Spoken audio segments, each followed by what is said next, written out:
In this video, I'll show you how to fix a laptop camera that is not working on Windows. First, click the Start menu, type Camera, and open the Camera app.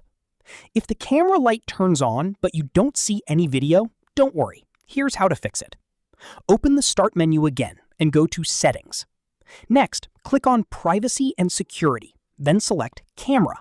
Make sure camera access is turned on. Also, ensure that Let Apps Access Your Camera is enabled and that the camera app has permission to use the camera.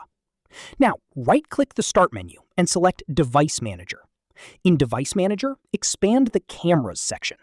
Right-click your webcam, then select Uninstall Device. When the confirmation window appears, click Uninstall. Do not check the option to delete the driver software. After the device has been removed, click Action at the top of Device Manager and select Scan for hardware changes.